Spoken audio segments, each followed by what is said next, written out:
사람이 외롭고 슬플 때가 언제입니까?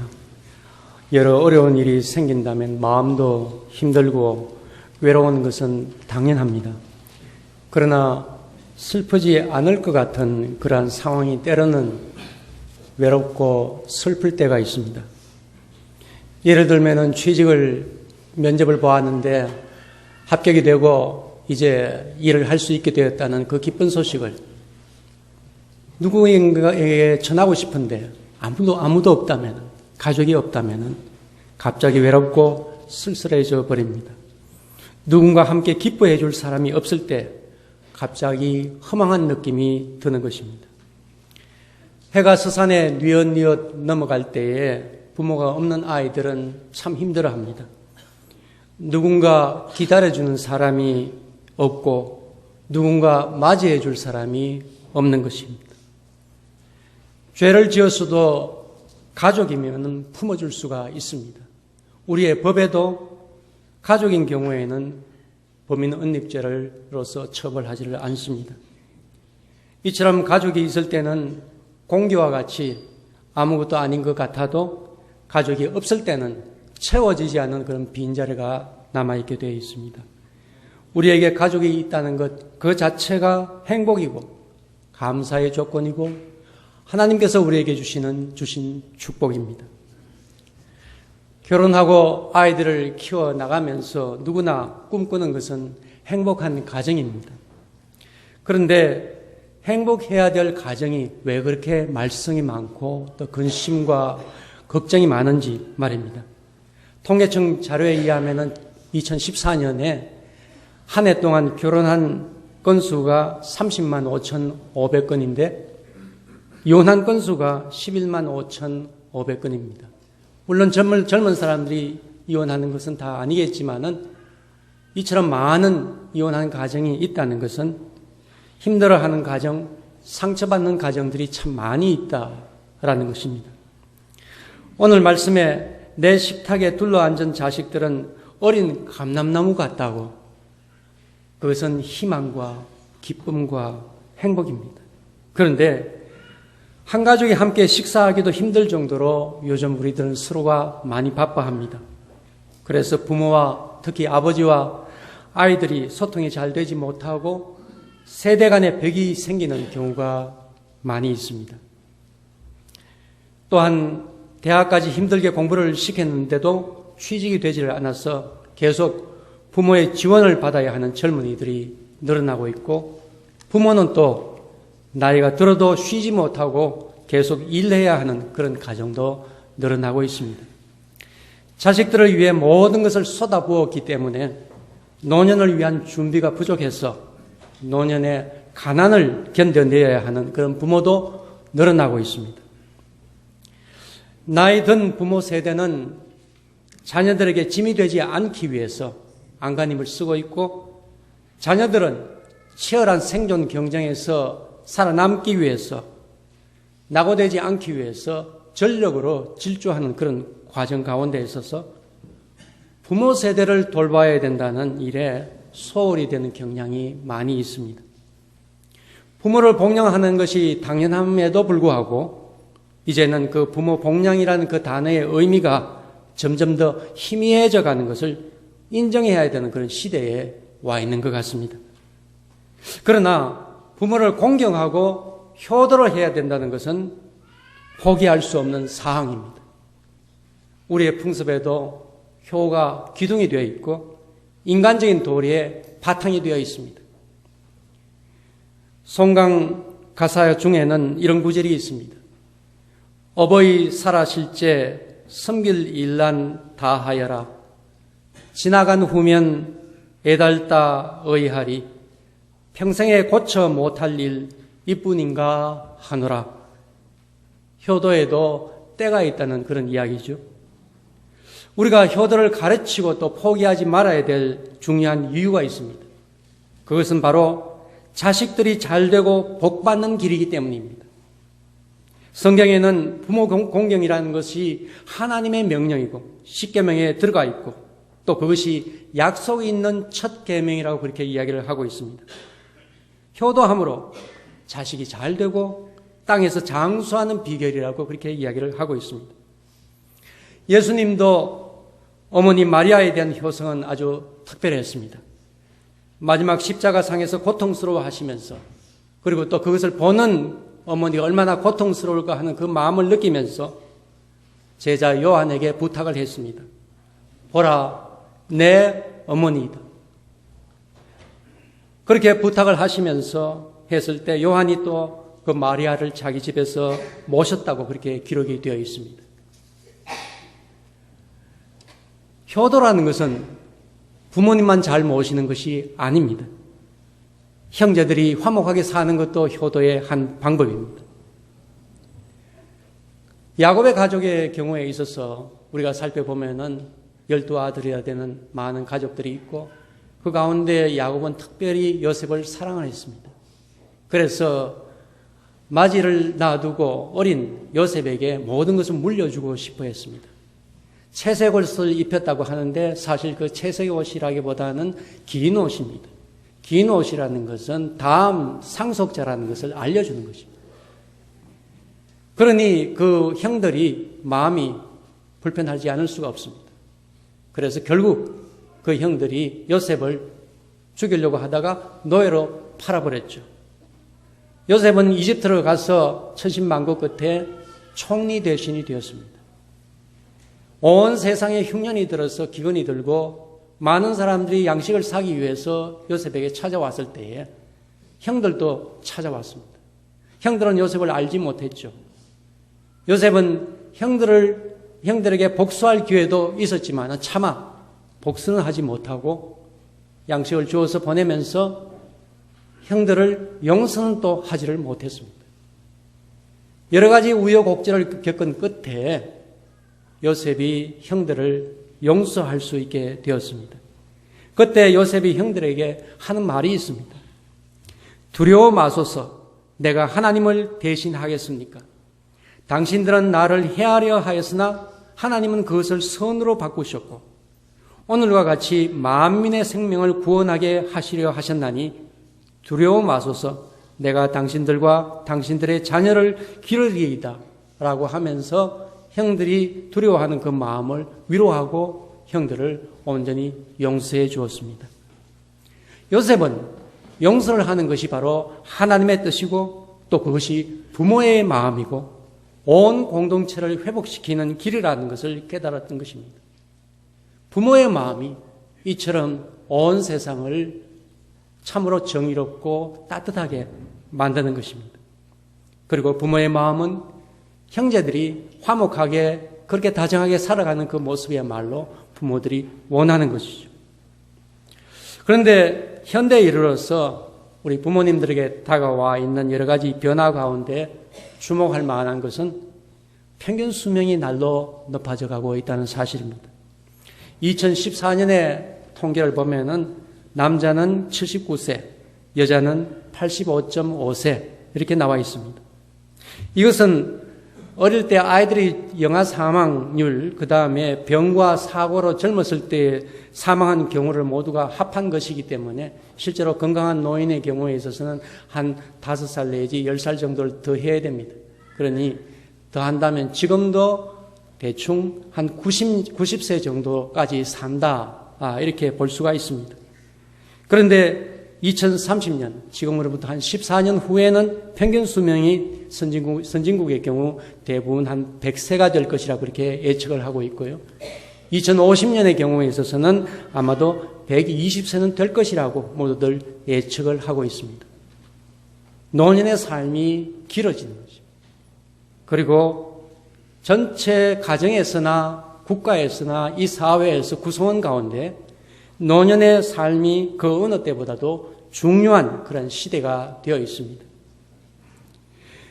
오히려 노년의 그런 원숙한 지혜와 그리고 수양하고 기도하는 삶의 모습이 가족에게도 큰 힘이 되고 사회나 국가적으로도 큰 힘이 되어야 되는 그러한 시대가 이 시대가 되었습니다. 자녀는 부모에게 효도해야 되고 또 부모는 자녀를 가르치는 그러한 의무가 있습니다. 그것은 생명이 다할 때까지 해야 되는 의무이고 또 죽어서도 해야 되는 그런 의무입니다. 비록 병이 들었다 해도, 혹은 나이가 들었다 해도, 혹은 사업에 실패했다 하더라도, 수입이 없다 하더라도 가족은 여전히 가족이고 여전히 서로 영향을 주고받으며 살 수가 밖에 없습니다. 또한 부모로서는 가르치는 기회가 계속된다는 그런 의미가 될 수가 있습니다. 때로는 죽음으로 이별한 후라도 가족의 가슴에는 부모가 남아있고 영향을 줄 수 있는 것이 바로 부모와 자식 간의 관계입니다. 부모가 자식을 가르치는 것은 말이 아니고 삶의 모습이죠. 살아가는 그 모습을 통해서 가르치는 것이 바로 부모가 자식을 가르치는 것입니다. 부모님이 돌아가신 후에도 꿈에도 나타나고 또 그 추억이 오히려 더 생생할 때가 있습니다. 저는 어릴 때 기억이 너무너무 생생해서 참으로 가끔 놀랄 때도 있습니다. 이러한 기억 속에서 부모님은 계속해서 아이들을 가르치는 것입니다. 비록 가정이란 제도가 시대마다 다르고 또 평균 수명에도 그렇게 차이가 있지만은 변하지 않는 것은 가족이 가장 기본적인 공동체요, 행복을 줄 수 있는 가장 중요한 공동체라는 것입니다. 행복을 느낄 수 있는 바로 그 장소가 가정이라는 것이죠. 하나님께서도 이 가정을 참으로 귀중히 여겨주셨습니다. 그래서 태초에 천지를 창조하시고 사람을 만드실 때 아담과 하와를 만드시고 독처하는 것이 좋지 못하니 하면서 함께 살도록 해주셨습니다. 그래서 가정 공동체를 가장 기본적인 공동체로 하나님께서 이렇게 보여주셨던 것입니다. 이스라엘 사람들도 고대 사회에서 살면서 가정을 기초로 해서 그 사회를 이끌어갔습니다. 우리와 마찬가지로 그 시대의 기본적인 공동체는 성경에 보면은 아비의 집이라고, 벳 아브라고 그러면서 그 아비의 집이라고 하는 것은 할아버지와 아들과 손자 이렇게 함께 살아가는 그러한 대가족의 모습이라고 할 수 있습니다. 이스라엘 사람들은 가정을 생각할 때 성전이라고 그렇게 생각을 했습니다. 그래서 집에서 함께 음식을 나누는 식탁을 제단이라고 그렇게 여기고 부모의 가르침을 하나님의 가르침으로 그렇게 받아들였습니다. 부모의 가르침을 토라라고 그렇게 이야기를 하는데 가르침이라는 그런 뜻이죠. 그것을 우리는 성경에서 토라라고 하나님의 가르침, 특별히 창세기부터 시작해서 신명기까지의 그 부분을 토라라고 그렇게 부릅니다. 그것은 부모의 가르침에서 유래한 용어입니다. 우리도 사도신경을 신앙 고백으로 그렇게 우리가 고백을 하고 있습니다.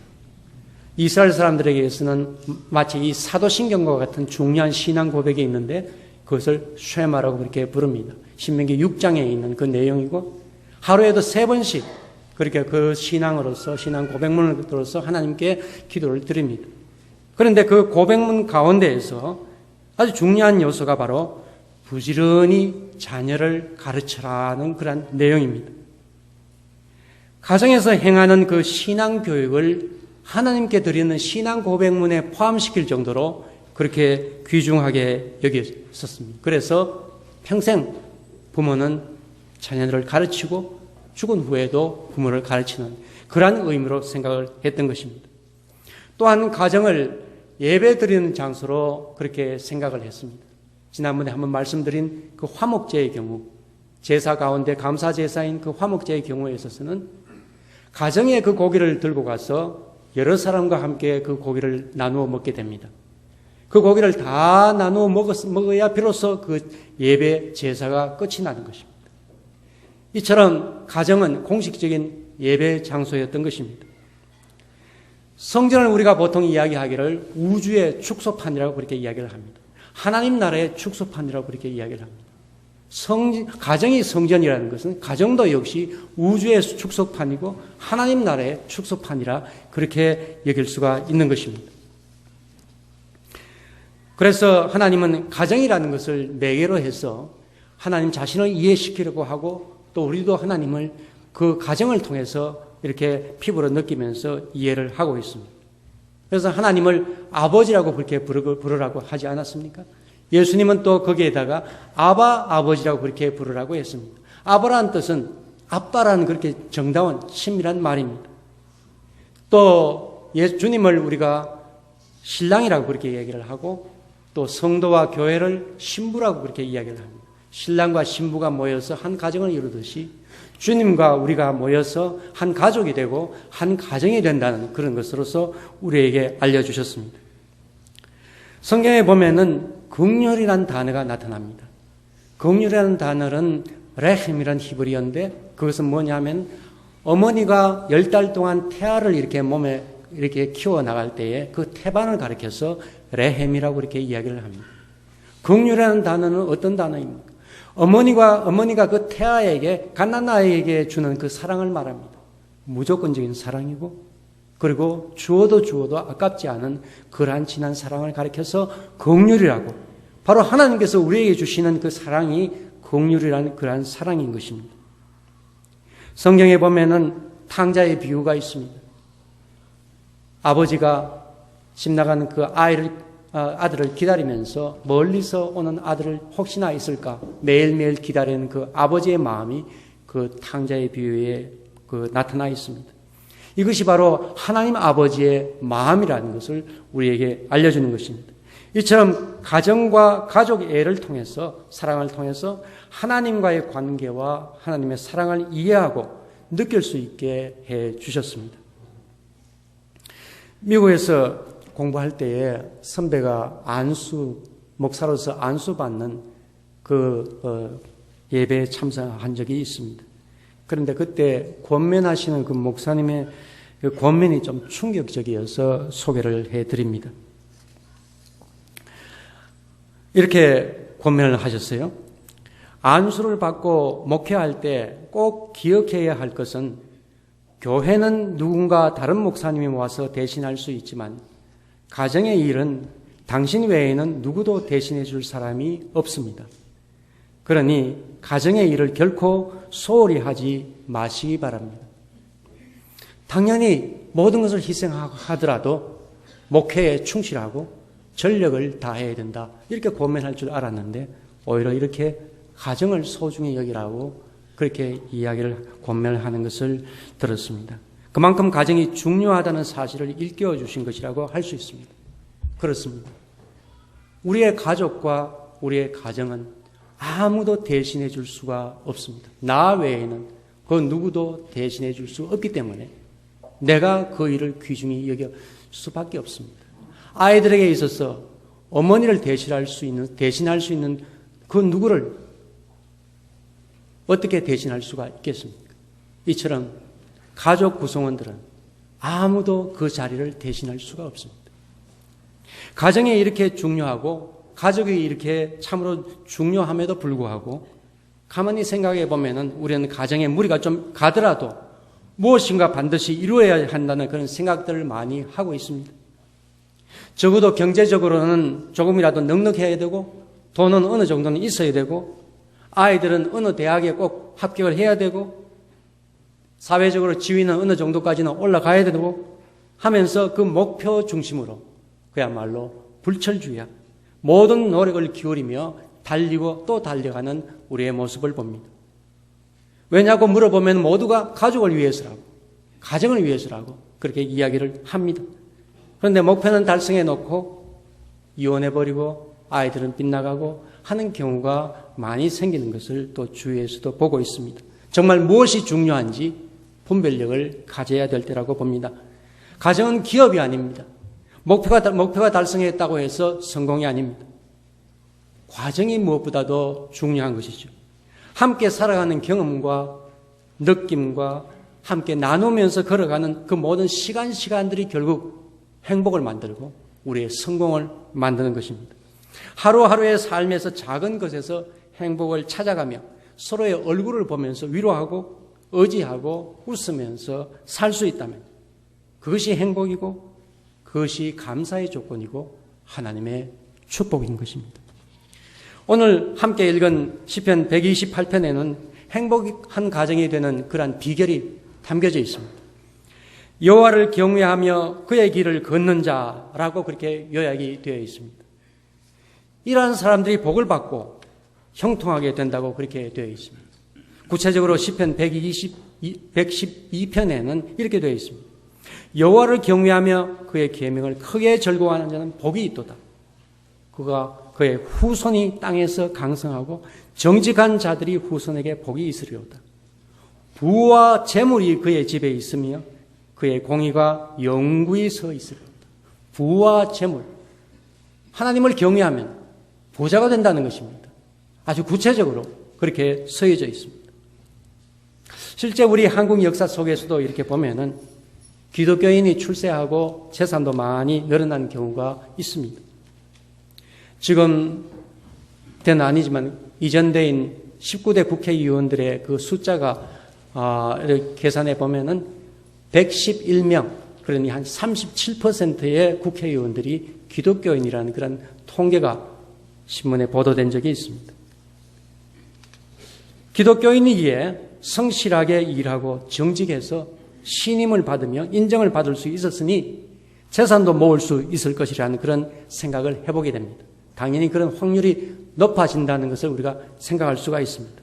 하나님께서 주신 복이라고 그렇게 할 수가 있습니다.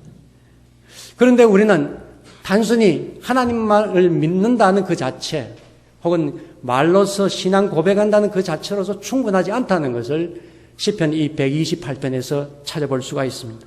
보면은 여호와를 경외하며 그 도에 행하는 자마다 복이 있다. 그 도에 행한다는 것은 하나님의 길에, 하나님께서 원하시는 그 길을 걸어가는 자에게 복이 있다는 그런 뜻입니다. 하나님의 마음을 느끼고 하나님의 명령과 하나님의 뜻을 실천하는 사람에게 복이 있다는 그런 뜻입니다. 112편에도 이런 또 다른 내용이 있습니다. 하나님의 계명을 즐거워하고 또 정직하고 재물로 가난한 사람을 도와주는 사람에게 복이 있다고 했습니다. 하나님이 원하시는 행동을 하는 사람을 하나님께서는 기뻐하시고 부자로 만들어 주신다는 그런 내용입니다. 왜 그러냐? 하나님께서 그 부를 주실 때, 재물을 주실 때 그 재물을 받는 사람이 또 가난한 많은 사람에게 그것을 나누어 줄 것이라는 것을 기대하고 있기 때문에 하나님은 그 사람에게 부를, 재물을 더 주고 또 더 주시는 것입니다. 하나님께서 아브라함을 택하시고 그렇게 소명을 주실 때도 마찬가지인 것입니다. 아브라함에게 너는 복이라, 내가 너에게 복을 주겠다, 그렇게 약속을 하셨습니다. 동시에 너는 복의 근원이라, 너를 통해서 세계 만민이 복을 받을 것이라고 말씀을 하셨습니다. 무슨 말씀입니까? 너에게 복을 줄 텐데 그 복은 너 혼자만 가지라고 한 것이 아니라 세계 모든 사람에게 그 복을 나누어 주기 위해서 그 목적으로 복을 주는 것이다. 그렇게 말씀하시는 것 아닙니까? 우리는 부자가 되기를 원합니다. 자녀에게도 많은 것을 남겨주기를 원합니다. 그러기 위해서는 우리가 나누어 주는 모습을 보일 때에 하나님도 우리에게 부를 주시고 또한 자식들도, 자녀들도 그것을 본받아서 많은 것을 받을 수 있는 조건, 즉 나누어 줄 수 있는 그 마음이 될 때에 자녀들도 또한 부자가 되지 않겠습니까? 2절에는 이런 말씀이 있습니다. 내가 내 손이 수고한 대로 먹을 것이라. 내 손이 수고한 대로 먹을 것이라. 이것이 바로 복의 정체입니다. 우리는 하나님께서 우리에게 복을 주신다고 했을 때 마치 복권에 당첨되듯이 혹은 집값이 몇 배로 뛰듯이 이렇게 갑자기 뭔가 복을 주신다고 생각을 하시는데, 그러니 이 말씀에 보면 분명히 수고한 대로 먹을 것이라. 내가 노력하고 땀 흘리는 만큼 하나님께서 우리에게 주신다는 것입니다. 그것이 바로 하나님께서 주시는 복의 정체입니다. 쉽게 들어오는 돈은 쉽게 나간다는 이야기가 있습니다. 그것이 아니라 땀 흘려서 노력해서 얻는 그 돈, 그 재물을 하나님께서 귀하게 여기시고 그것을 주시려고 하시는 것입니다. 성경에 보면은 이상적인 모습이 여러 군데 이렇게 기록되어 있습니다. 그런데 그 이상적인 모습을 보면은 우리가 보기에는 참으로 소박한 그런 모습입니다. 미가 4장에는 이렇게 되어 있습니다. 각 사람이 자기 포도나무 아래와 자기 무화과 나무 아래에 앉을 것이라. 그들을 두렵게 할 자가 없으리니. 자기 포도나무, 경작하는, 농사짓는 그 포도나무, 무화과 나무, 자기 농사짓는 그 무화과 나무, 거기에 그냥 앉아 있다는 것이 무엇이 그리 큰 복일까? 중요한 것은 두렵게 할 자가 없으리니 빼앗아 가지 않는다는 그런 뜻입니다. 이사야 65장에는 좀 더 구체적으로 이야기를 하고 있습니다. 그들이 가옥을 건축하고 그 안에 살겠고 포도나무를 심고 열매를 먹을 것이며 자기 집 지어가지고 그 안에 산다는 것이고 가족들과 함께 그리고 자기 농사 지어서 그거 가지고 먹고 산다는 뜻입니다. 그들이 건축한 데에 타인이 살지 아니할 것이며 그들이 심은 것을 타인이 먹지 아니하리라. 바로 이것이 복의 정체라는 것이죠. 내가 집을 지었는데 내가 그 집에 살지 못하는 것은 무엇을 말합니까? 포로로 끌려가거나 하는 그런 모습입니다. 그런 일이 일어나지 않는다는 것이죠. 또 자기가 농사 지었는 것을 타인이 먹는다. 뭡니까? 와서 약탈해 가는 것이죠. 옛날에는 정말 약탈 전쟁이 자주 빈번하게 일어났습니다. 그러한 일이 일어나지 않을 것이라는 뜻입니다. 자기가 노력한 대로 그 열매를 먹고 자기가 노력한 그 가운데에서 가족과 더불어서 함께 살 수 있다. 이것이 바로 이상적인 모습이라고 이야기를 하고 있습니다. 오늘날 우리는 누구나 그것을 누리고 있는데 그것이 무엇이 그렇게 이상적이고 큰 복일까? 그러나 분명히 하나님께서는 그것이 큰 복이라고 이야기를 하고 있습니다. 우리가 역사를 이렇게 살펴보면 참으로 전쟁이 많았다는 것을 볼 수 있습니다. 가까운 데로 우리 6.25 전쟁도 겪었지만 이처럼 전쟁을 겪지 않은 세대가 없을 정도로 많은 전쟁이 빈번하게 일어났습니다. 전쟁이 일어나지 않고 평화로운 시대가 계속된다는 그 자체만으로도 우리는 감사의 조건이 충분한 것입니다. 그러나 때로는 가정을 위한다는 명목으로 가족과 자식을 위한다는 목적으로 정의롭지 못한 행동을 할 때에 하나님은 복을 주시지 않을 것입니다. 내가 수고하는 것을 다른 사람들이 약탈해 가는 일이 일어난다는 것입니다. 특별히 자녀들에게는 그러한 부정한 것, 정의롭지 못한 것을 물려주지 말아야 합니다. 좋은 것만 물려주어야 합니다. 5절에 보면은 시온에서 내게 복을 주실지어다. 이런 구절이 있습니다. 하늘로부터가 아니고 시온에서라고 그렇게 하였습니다. 시온은 무엇을 이야기합니까? 예루살렘 성전을 가리킵니다. 그 지성소에 하나님이 계신 것, 그 지성소에서 하나님께서 복을 주신다는 것입니다. 오늘날로 말로 바꾸고 이야기한다면 우리의 신앙생활의 중심인 동로교회를 통해서 하나님께서 복을 주신다. 이렇게 말해볼 수가 있습니다. 또한 너는 평생의 예루살렘의 번영을 보며 라는 뜻은 자신이 살고 있는 사회의 번영을 본다는 뜻이기에 오늘날에 우리의 말로 바꾸어 이야기한다면 우리가 살고 있는 이 대구시가 참으로 잘 되고 번영하는 것을 본다는 그런 뜻이라고 할 수가 있습니다. 가정의 행복이 교회 전체의 행복으로 그리고 이 사회의 행복으로 이렇게 확장되어 나가는 것을 볼 수가 있습니다. 마지막으로 이스라엘에게 평강이 있을지어다 하면서 축복을 하였습니다. 자신이 살고 있는 국가인 이스라엘을 축복하는 말입니다. 우리의 나라가 평화롭고 건강해야 나도 나의 가정도 행복할 수가 있습니다. 심지어 에레미야에 보면은 이런 내용이 있습니다. 에레미야는 바벨론에 의해서 예루살렘이 멸망하는 것을 목격한 그러한 예언자입니다. 그래서 많은 사람들이 포로로 바벨론에 끌려갔습니다.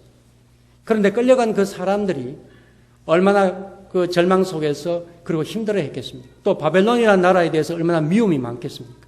그런 가운데에 심지어 거기에서 선동하는 사람들도 있었습니다. 하나님께서 우리에게 힘을 주시고 이 바벨론을 멸망시키시고 우리를 다시 고국으로 돌아가게 해 주실 것입니다 하면서 그렇게 백성들을 선동하고 심지어 반란을 일으키려고 하는 그런 계획도 세웠습니다. 그럴 때에 에레미야는 그 멀리 떨어져 있는 바벨론에 가 있는 유대 사람들을 향해서 편지를 보냈습니다. 편지 내용은 이렇습니다. 너희는 내가 사로잡혀 가게 한 그 성읍의 평안을 구하고 그를 위하여 여호와께 기도하라. 바벨론을 위해서, 바벨론 도시의 평화를 위해서 기도하라고 그렇게 고면을 했습니다. 이는 그 성읍이 평안함으로 너희도 평안할 것입니다. 바벨론이 평안해야 여러분들도 평안할 것이 아니겠습니까? 심지어 적국을 위해서도 평화를 위해서 기도하라고 그렇게 할 정도로 이 사회와 국가가 평화로워야 우리의 가정도 평화롭고 행복할 수가 있다는 그런 내용입니다. 이로써 우리는 이 말씀 128편에서 가정의 행복을 만드는 비결을 우리가 봅니다. 단순히 예수 믿는 것이 아니라 하나님께서 원하시는 그 길을 걸어가는 것, 정의로운 삶을 걸어가는 것이야말로 중요하다는 것입니다. 그래야 하나님께서 우리에게 복을 주시고 또 그것을 닮은 자녀들도 복을 받을 수가 있다는 것입니다. 그리고 받는 복의 정체는 땀 흘려 일한 수고의 대가인 것을 보았습니다. 갑자기 뚝 떨어지는 어떤 복권이 아니라 내가 열심히 일하는 그 열매를 내가 가질 수 있는 것을 바로 하나님께서 복이라고 그렇게 우리에게 이야기를 해 주셨습니다. 또한 우리의 축복도 우리의 기도의 제목도 우리 자신과 가정과 그리고 교회와 그리고 이 사회와 국가로 이렇게 확장되어 나가는 것을 볼 수 있습니다. 더 나아간다면 온 세상과 그리고 하나님께서 이루실 하나님의 나라라고 우리가 볼 수가 있겠죠. 이것이 곧 우리의 기도 제목이 될 수밖에 없습니다. 특히 우리에게는 남들이 가지지 못하는 국가적으로의 큰 아픔이 있습니다. 가족이 이산되어 있고 민족이 서로 분단되어 있으면서 서로 총을 겨누고 있는 이 상황, 그것이 벌써 66년이 되었습니다. 민족 통일이 되어서 온전한 민족이 되는 민족 가정이 회복되는 그것이야말로 우리의 기도의 제목이 될 수밖에 없습니다. 참으로 가정은 천국을 미리 맛보는 하나님의 축복이며 하나님 나라의 비밀을 간직하는 그러한 공동체입니다. 하나님의 길을 걸어가며 하나님 주시는 복 있는 가정의 행복을 나누면서 살아가기를 주님의 이름으로 축원합니다.